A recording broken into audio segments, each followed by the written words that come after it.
Maseret Kiddushin, traité Kiddushin, Daf Lamed He, feuille numéro 35. La Gemara dit, Rabbi Yochanan ben Beroka, d'après Rabbi Yochanan ben Beroka, Damal Shnehem ou Omer, qui dit que pour les deux, l'homme et la femme, le verset dit dans la Genèse, Vaïvaech otam Elokim, le Dieu Tout-Puissant les bénit, Pérour, vous, en leur disant, procréez, fructifiez-vous. Maïkan Memar. Alors pourquoi ne dit-on pas que puisque la Torah l'a répété ici, c'est donc qu'on ne peut pas en déduire pour les autres cas de commandements positifs qui ne dépendent pas du temps, que les femmes y seraient soumises. Et là, on répond, Torah, parce que on trouve concernant l'étude de la Torah et le rachat du premier-né, que par deux fois, dans deux endroits différents, la Torah dit la même règle, que les femmes en sont dispensées. Et chaque fois que la Torah répète la même règle dans deux endroits différents, on ne peut pas faire de déduction pour d'autres cas. Rabbi Yochanan ben Beroka, Nami, mais d'après Rabbi Yochanan ben Beroka, on devrait dire également que l'obligation de procréer est celle de craindre son père et sa mère. C'est donc dans deux endroits où la Torah dit la même règle, que les femmes ont l'astreinte à cette obligation. Mais donc on n'aurait pas en déduire pour ailleurs. La Gemara dit c'est non, parce qu'on avait besoin d'écrire dans les deux cas. Parce que si on avait dit concernant la crainte du père et de la mère, et pas concernant l'obligation de procréer, j'aurais dit c'est écrit dans le verset concernant la procréation, et vous la conquérez, la terre. Et donc j'aurais dit ish, que c'est seulement l'homme de Sipek Biado la Asot, parce que lui a la possibilité de s'occuper de ses parents. Isha nan Sipek Biado la Asot, mais la femme qui n'a pas la possibilité, parce que elle doit s'occuper de son mari, l'otitrayev klal, elle n'aurait pas cette obligation du tout. Sricha, c'est pourquoi on a besoin de les écrire tous les deux. Mais ça marche que d'après celui qui dit que lorsque la Torah est écrite dans deux endroits différents, la même règle, on ne peut pas de la déduire pour d'autres cas. Mais d'après celui qui dit qu'on peut déduire pour d'autres cas, qu'est-ce qu'il dira? Rava a dit, les gens de Papuna connaissent la raison de ceci. Umanu Ravacha bar Yaakov. Et qui est-ce? Ravacha bar Yaakov. Amarkra, parce que il y a un verset qui dit dans l'Exode, et ce sera pour toi comme signe sur ta main et comme souvenir entre tes yeux pour les phylactères, afin que la Torah de l'Éternel soit dans ta bouche. Ou chaque la Torah kula les tfilin. Et donc la Torah entière a été juxtaposée à l'obligation de mettre les phylactères. Donc de la même manière que les phylactères sont un commandement positif qui dépend du temps, et les femmes en sont dispensées. Également tous les commandements positifs qui dépendent du temps, les femmes en sont dispensées. Puisqu'on a dit que les commandements positifs qui dépendent du temps, les femmes en sont dispensées. On en déduira que les commandements positifs qui ne dépendent pas du temps, les femmes y sont soumises. Oui, mais ça c'est seulement d'après celui qui dit que l'obligation des phylactères dépend du temps. Et la d'après celui qui dit qu'elle ne dépend pas du temps, et qu'il y a cette obligation tout le temps, qu'est-ce qu'on va dire? Oh, Agma répond, qui as-tu entendu qu'il pense que le commandement de mettre les phylactères est une obligation positive qui ne dépend pas du temps? Rabbi Meir, c'est Rabbi Meir. Ça va lâcher en Bilkechad. Lui, il le déduit du fait que dans deux endroits différents, on a trouvé les commandements positifs qui dépendent du temps où les femmes sont, oui, astreintes. Et chaque fois que la Torah a donné une règle dans deux endroits différents, on ne peut pas déduire de là-bas. D'après Rabbi Yehuda qui lui pense que quand c'est écrit par deux fois, dans deux endroits dans la Torah, on peut déduire de là. Et s'il pense que l'obligation des phylactères est une obligation positive qui ne dépend pas du temps, alors qu'est-ce qu'on dira d'après lui? Mishum Davai Mitzvot Simcha Ba'akel Shoshak Tuyomen Kechad. C'est parce que on trouve également, concernant l'obligation de se réjouir durant les fêtes de pèlerinage et l'obligation de se rassembler tous les 7 ans, où là ce sont des cas où les femmes ont l'obligation, et donc il y a 3 endroits où on aura trouvé pour des commandements positifs qui ne dépendent du temps que les femmes ont l'obligation. Et chaque fois qu'on a 3 endroits où la Torah donne la même règle, on ne peut pas en déduire ailleurs. On a vu dans la Mishnah que tous les commandements négatifs, donc les interdits, qu'ils dépendent ou qu'ils ne dépendent pas du temps, les femmes y sont soumises. Minan Emile, d'où le sait-on, il y a un enseignement aussi dans une braïta de la maison d'études de Rabbi Ishmael qui dit, Amarcha, le verset dit dans les nombres, Isho Isha ki ya'asum kochatota Adam, un homme ou une femme, s'ils auront fait une des fautes de l'homme, donc on voit que ici le verset a mis sur le même plan l'homme et la femme pour tous les interdits de la Torah qui donc amènent une punition. De Rabbi Eliezer Tana, dans la maison d'études de Rabbi Eliezer, on rapporte une braïta qui dit Amakra, le verset dit dans l'Exode, Shatasim lifnehem, que tu placeras devant eux. De là on voit que la Torah a mis sur le même plan la femme et l'homme pour toutes les règles d'interdit de la Torah. De Bechizkia Tana, dans la maison d'études de Chizkia, on rapporte cette braïta. Amakra, le verset dit dans l'Exode, Vemit ish o isha, s'il aura tué un homme ou une femme. De là on apprend que la Torah a mis sur le même plan l'homme et la femme pour tous les cas de condamnation à mort de la Torah. On a besoin de ces 3 enseignements. Parce que si on m'avait enseigné que le premier, on aurait dit Mishum Kapara, Hasrachamana Allah. Parce qu'il s'agit de punition, c'est donc une expiation, et la Torah a eu pitié de la femme également. C'est pourquoi elle a les mêmes punitions que l'homme.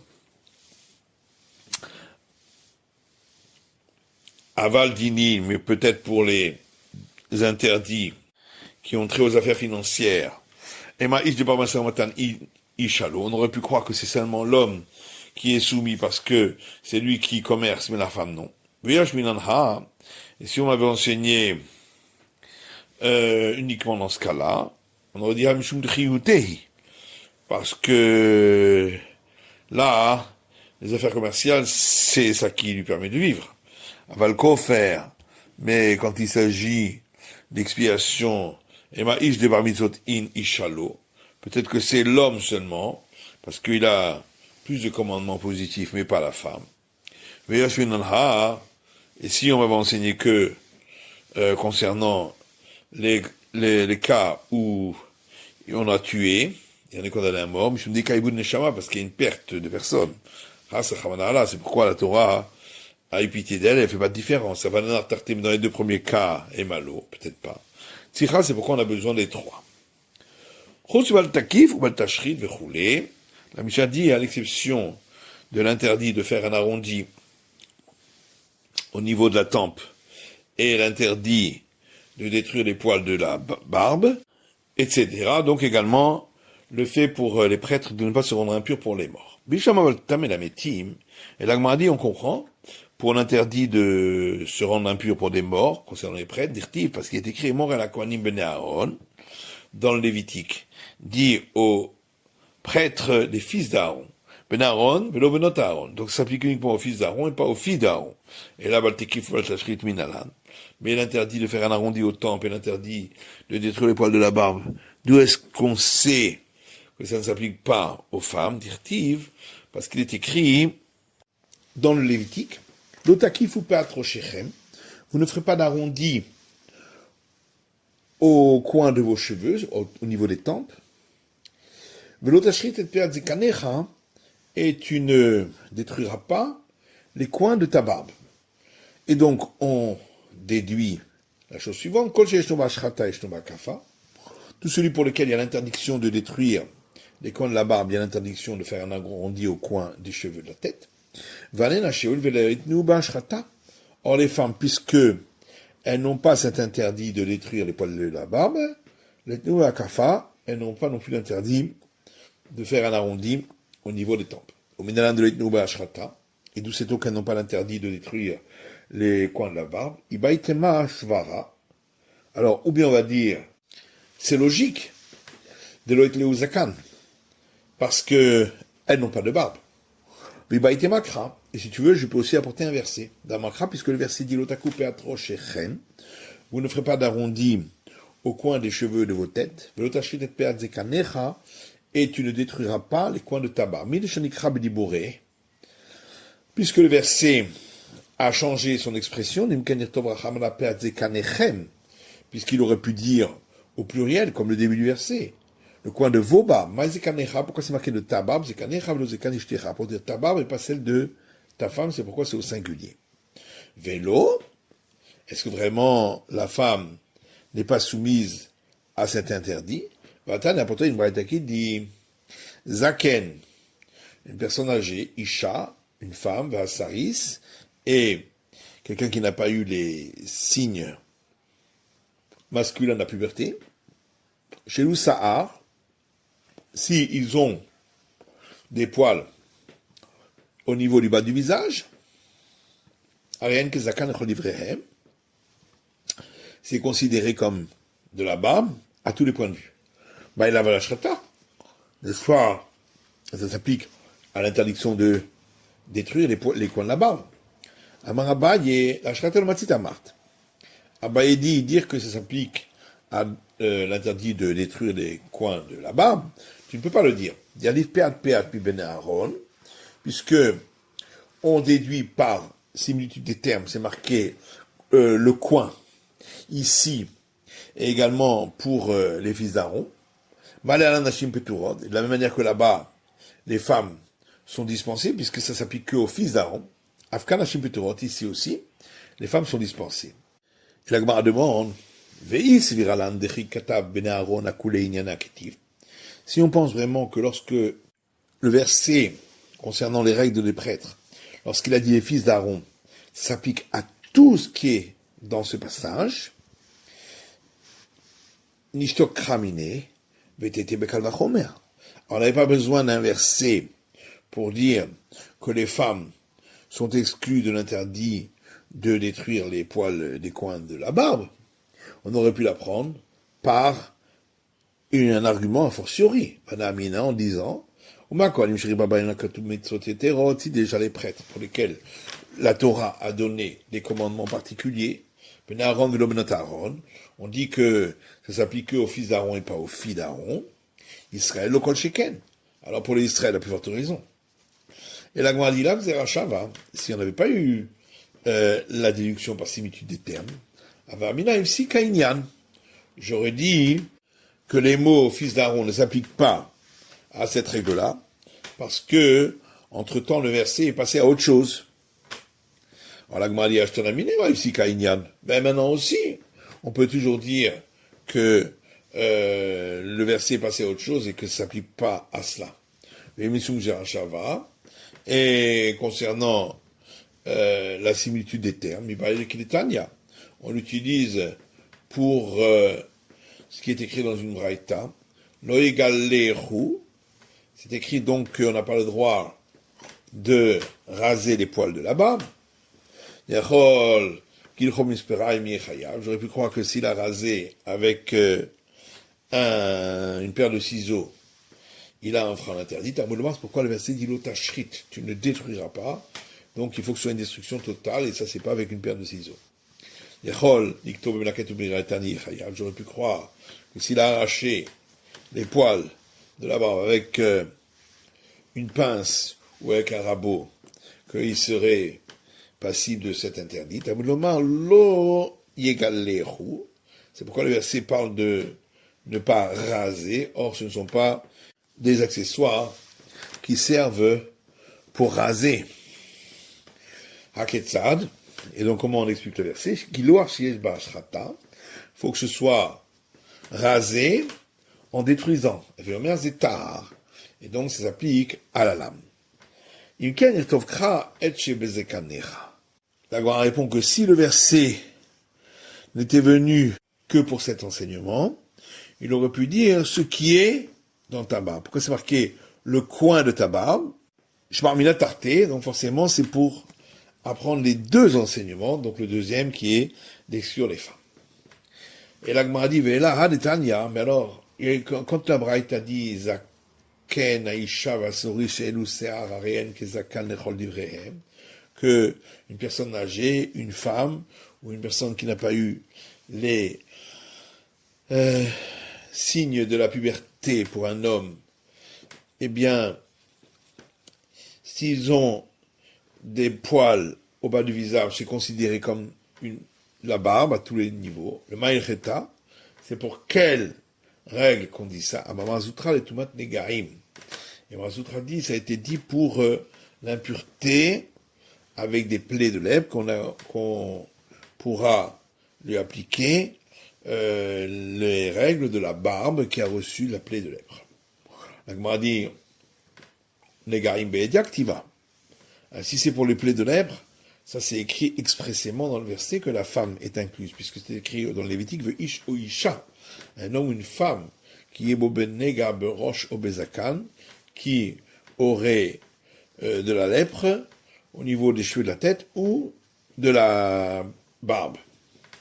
Et là, Mamazoutra est arat negaim.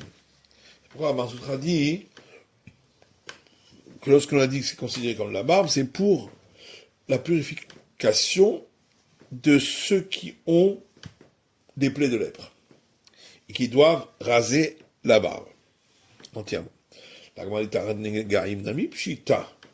Si c'est pour la purification de ceux qui ont des plaies de lèpre, ça aussi c'est une évidence que la femme est incluse. Kevan debat tum'a'i bataharahi, puisque elle peut recevoir cette impureté, donc elle peut également se purifier. Il s'arrive, mais j'ai quand même besoin du verset. J'aurais pu dire que le verset, il faut l'expliquer par partie. C'est-à-dire, que qui est bonega berosh, que ainsi on va expliquer le verset. Un homme ou une femme qui aurait une plaie de lèpre au niveau des cheveux de la tête. Ça s'applique aux deux. O bezakan, adaratan ish. Mais quand c'est écrit à la fin du verset ou dans la barbe, ça s'applique à l'homme uniquement. Quand moi je parle là, c'est pourquoi on a eu besoin de cet enseignement. Ici, Tané, ici a rapporté une braïta qui dit Af bal ikru nashim putur. Également, on interdit de faire une tonsure à sa tête. Les femmes en sont dispensées. Maïtama pour des ici. Quelle est la raison de cet enseignement des ici? Darishachi. Parce que il explique ainsi le verset dans Deutéronome. Vous êtes des fils à l'Éternel, votre Dieu tout-puissant. L'otit godedou. Vous ne vous taillerez pas. Et vous ne placerez pas une tonsure entre vos yeux pour un mort. Car tu es un peuple saint pour l'Éternel, ton Dieu tout-puissant. Banim velo banot, les korcha. De là, on apprend que c'est seulement les hommes, les fils, pour lesquels il y a l'interdiction de la tonsure, mais pas les filles. Tu dis que ça concerne la tonsure, peut-être que ça ne concerne que le fait de se taillader.